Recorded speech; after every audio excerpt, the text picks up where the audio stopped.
students, today I am going to start the new chapter in physics, work and energy. We know that all living beings need food. Living beings have to perform several basic activities to survive. We call such activities life process. The energy for these process comes from food. We need energy for other activities like playing, singing, reading, writing, thinking, jumping, cycling and running. Activities that all require more energy. And we all know that animals to get engaged in all such activities, for example, they may jump and run.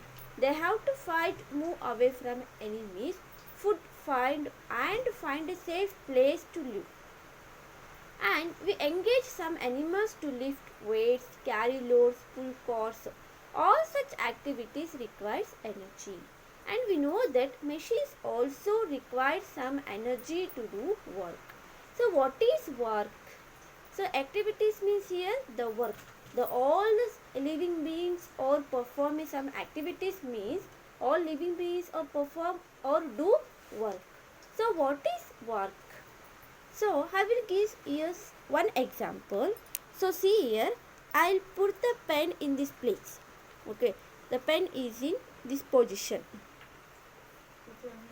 Okay. So see here, I'll put the pen here. Okay. Now lift the pen through this height and put this pen to this position. Yes, to do this, that means if I take this pen and put this pen in this position, to do this I must apply a force on this pen. Yes, so there is a force applied on this pen and pen has to move. Hence the work is done. So in this situation, it reveals that two conditions need to be satisfied for work to be done. The two conditions are, first one is a force should act on an object. So here I am applying the force on this pen, that means a force should act on this pen. This is the object now. Okay, and when we applying the force on this object, the object must be displaced. So these two are the conditions which should be satisfied for the work to be done. So how do we define work in scientifically? See here, in scientifically, work is defined as if constant force F is acted. Constant force. This is the definition of work. Okay. A constant force F is act on the object. This is the O, object. Okay. Let the object be displaced through some distance. Yes. If the object is in this position, so if you taken this as the table, okay, so now this is the object. The object is displaced through distance s to this position in the direction of the force. So I am applying the force in this direction, so object is also displaced in this direction. Let here the W be the work done. W be the work done. So work done is equal to, or work is equal to, W is equal to product of, remember that product means here into, okay, product of force into displacement. Remember that.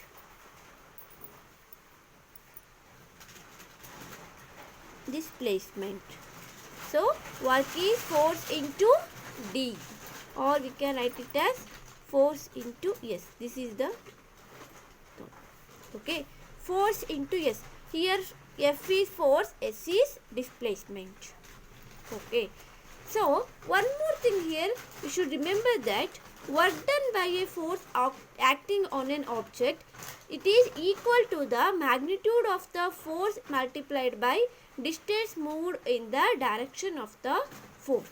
So work as only magnitude, it has no direction. Remember that, work as only magnitude, it has no direction. And here the force, if force is 1 Newton and displacement is 1 second, then work done is equal to 1 Newton meter. Yes, 1 Newton meter. So see here, this is the work done. So force is 1 Newton. So substitute in the place of F, 1 Newton into 1 second. So 1 into 1, 1 Newton second. Hence the unit of work is Newton meter. Meter. This one is meter. This is 1 meter. Okay, 1 Newton meter. Displacement are represented by meter. So W is 1 Newton meter, or its unit is joule. Remember that work done is represented by unit is joule. So thus 1 joule is the, remember that 1 joule is the work done or amount of work done of an object when force of 1 Newton displaces it by a distance or 1 meter along the line of the action of the force. Okay. Okay, the next one is work done may be positive or negative. Remember that work done may be positive or negative. So in which situation work done is positive? If I take the example, see here, if baby is pulling a toy car, this is the toy car. If baby pulling a toy car parallel to the ground, the baby has exerted force in the direction of displacement of car. If baby exerted some force in this direction, car will also displace it in this direction. Okay, so here in which direction I am applying the force, or baby exerted force, in that direction only the car will displaces. Yes, yes. So the work done, now the work done by a force is positive. Okay, work done by a force is positive. And when work done is positive, the force is in the direction of the displacement. So in which situation work done is negative? So here, if the car is displaces in this direction, take the car. If the car is displaces in this direction, but baby exerted force opposite to this. Okay, now the work done by a force is negative. So work done by a force is negative when force acts opposite to the direction of the displacement, and work done is positive when the force is in the direction of the displacement. Okay, remember that work done is positive and negative. So work done is negative when force is applied or acts opposite to the direction of the displacement. Work done is positive when the force is in the direction of displacement. Okay, so this two condition you should remember that.